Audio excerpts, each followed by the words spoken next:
আপনি যদি বর্ষাকালে গাছের যত্ন নিয়ে চিন্তিত থাকেন আর ভাবছেন এই সময় জৈব সার দেব না রাসায়নিক সার দেব, কীটনাশক দেব কি না, তাহলে এই ভিডিওটি আপনার জন্যই। বর্ষা একদিকে গাছের জন্য আশীর্বাদ, কারণ এই সময় গাছের বাড়বৃদ্ধি যথেষ্ট হয়ে থাকে। আবার অন্যদিকে অতিরিক্ত জল এবং অতিরিক্ত আর্দ্রতার কারণে গাছে নানান সমস্যা এবং ঝুঁকিও থেকে থাকে। এই সমস্ত কিছু আজকের এই ভিডিওটিতে আপনি জানবেন। বর্ষাকালে কী ধরনের সার ব্যবহার নিরাপদ, কখন সার দিলে উপকার হবে আর কখন ক্ষতি, কীটনাশকের সঠিক ব্যবহার, আর সবশেষে থাকছে বিশেষ 5টি টিপস যা আপনার গাছকে সুস্থ রাখবে পুরো বর্ষাকাল জুড়ে। নমস্কার বন্ধুরা, ছাদ বাগানে আপনাকে স্বাগত। বর্ষাকালে গাছে সার দেওয়া নিয়ে অনেক দ্বিধা দ্বন্দ্ব থেকে থাকে মানুষের মনে, তাই জন্য আজকের এই ভিডিওটিতে প্রত্যেকের দ্বিধাদ্বন্দ্ব এবং সমস্ত প্রশ্নের উত্তর পেয়ে যাবেন। তাই জন্য ভিডিওটি সম্পূর্ণরূপে দেখতে থাকুন। সম্পূর্ণরূপে দেখলে একটি সঠিক ধারণা পাবেন এবং আপনিও আপনার ছাদ বাগানে সেভাবেই পরিচর্যা করতে পারবেন। স্কিপ করে দেখলে অনেক তথ্য মিস করে যেতে পারেন, তাহলে অনেক ঝুঁকি বেড়ে যাবে এবং অনেক অসুবিধাতেও পড়তে পারেন। তো আসুন ভিডিওটি শুরু করা যাক। বর্ষাকালে জৈব সার দিলে কি হয়? বর্ষার সময় মাটিতে জল থাকে বেশি। এই অবস্থায় আপনি যদি বেশি পরিমাণে জৈব সার দিয়ে দেন, যেমন গোবর সার, ভার্মি কম্পোস্ট, পাতা পচা সার এবং কিচেন কম্পোস্ট সার, এগুলো যদি আপনি অতিরিক্তভাবে দেন তাহলে তা পচে যায় এবং অক্সিজেন অভাব তৈরি করে, যা মাটির পক্ষে খুব একটা ভালো জিনিস নয়। এতে গাছ ক্ষতিগ্রস্ত হয় এবং গাছের শিকড় রোগাক্রান্ত হয়ে যায়, গাছের মৃত্যু পর্যন্ত ঘটে। এর ফলে গাছের শিকড় পচন ধরতে পারে এবং পুষ্টি শোষণেও সমস্যা হয়ে থাকে। আবার অর্ধপচা জৈব সার দিলে ফাঙ্গাস এবং ছত্রাকেরও উপদ্রব হয়। তাহলে কি করবেন?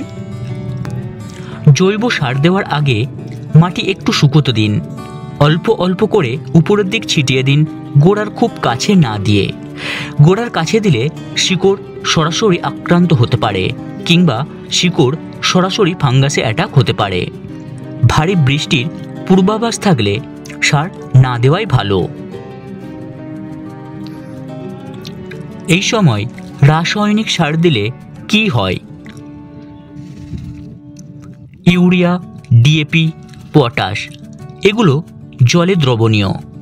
অতিরিক্ত বৃষ্টির জন্য এই সারের বেশিরভাগই জলধারার সাথে ধুয়ে যায়।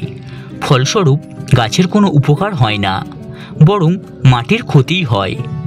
কখনো কখনো বেশি ঘনত্বে রাসায়নিক সার ব্যবহার করলে গাছের পাতায় পোড়া পোড়া দাগ হয়ে পড়ে। তাহলে কি করবেন? বর্ষার মাঝখানে ভারী বৃষ্টি চলাকালীন রাসায়নিক সার এড়িয়ে চলুন। যদি প্রয়োগ করতেই হয় তবে ফলিয়ার স্প্রে, অর্থাৎ পাতায় করা যাবে এরকম স্প্রে করুন, খুব পাতলা ঘনত্বের। বৃষ্টির 1-2 দিন পর মাটি একটু শুকালে দিন, তবে অবশ্যই পরিমিত পরিমাণে দিতে হবে। বর্ষাকালে কীটনাশক দিলে কি হবে? বর্ষাকালে আর্দ্রতা বেড়ে যাওয়ার ফলে ফাঙ্গাল ও ইনসেক্টের অ্যাটাক বেশি বেশি হয়ে যায়। কিন্তু সমস্যা হলো বৃষ্টির মধ্যে কীটনাশক ছিটালে তা ধুয়ে যায় বা অকার্যকর হয়ে পড়ে। আবার কিছু কীটনাশক ও ছত্রাকনাশক বৃষ্টির জলে প্রতিক্রিয়া করে ক্ষতিকর গ্যাস তৈরি করতে পারে, যা গাছের পক্ষে অনেক ক্ষতিকারক ব্যাপার। তাহলে কি করবেন? সিস্টেমিক কীটনাশক ব্যবহার করুন, যেগুলো গাছের ভিতরে প্রবেশ করে তা কাজ করবে বহুদিন ধরে এবং যার কার্যক্ষমতা অনেকটাই বেশি। বৃষ্টি থেমে গেলে সন্ধ্যাবেলায় স্প্রে করুন, এতে সূর্যের তাপেও পোড়ার সম্ভাবনা অনেক কম থাকে। নিম তেল, ট্রাইকোডার্মা, বায়োকীটনাশক ব্যবহার করলে খুব ভালো হয়। বর্ষাকালে গাছে সার এবং কীটনাশক ব্যবহারের সেরা 5টি বিশেষ টিপস ভালো করে শুনে রাখুন, আপনার বাগানেও কাজে আসতে পারে। 1 নম্বর, ওয়াটার ড্রেনেজ ঠিক করুন যাতে অতিরিক্ত জল বেরিয়ে যায়। এইটা আপনাকে করতেই হবে। 2 নম্বর, সার দেওয়ার পর হালকা মাটি খুঁচিয়ে দিন যাতে গাছের গোড়ায় অক্সিজেন প্রবেশ করতে পারে। 3, গাছের গোড়া থেকে 2-3 ইঞ্চি দূরে সার দিন যাতে সরাসরি গাছের গোড়াকে বা গাছের শিকড়কে আক্রান্ত করতে না পারে। 4, কীটনাশক বা ছত্রাকনাশক প্রয়োগের 4 থেকে 6 ঘন্টা পরে যেন বৃষ্টি না এসে যায়। কমসে কম গাছকে কীটনাশক এবং ছত্রাকনাশক 6 থেকে 8 ঘন্টা তাকে শোষণ করতে দিতে হবে, তা না হলে অকার্যকর হিসেবে গণ্য হবে। 5 নম্বর, গাছের পাতা প্রতিদিন পর্যবেক্ষণ করুন। রোগের শুরুতেই কিন্তু ব্যবস্থা নেবেন। রোগ এসে গেলে তার প্রতিক্রিয়া দেখা দিলে তখন কীটনাশক কিংবা ছত্রাকনাশক কাজ করতে দেরি হয় বর্ষাকালে। কোন ধরনের সার বর্ষাকালে গাছের জন্য খুব ভালো? স্লো রিলিজ অর্গানিক ফার্টিলাইজার যেমন বোনমিল, নিমকেক এগুলো কিন্তু খুব ভালো কাজ দেয়। লিকুইড কম্পোস্ট টি যেগুলো পাতায় স্প্রে করলে খুব ভালো কাজ করে।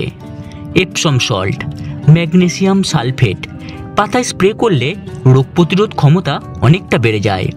এতে গাছ নিজের দেহকে এবং সমস্ত পাতাকে সবুজাভ বজায় রাখে।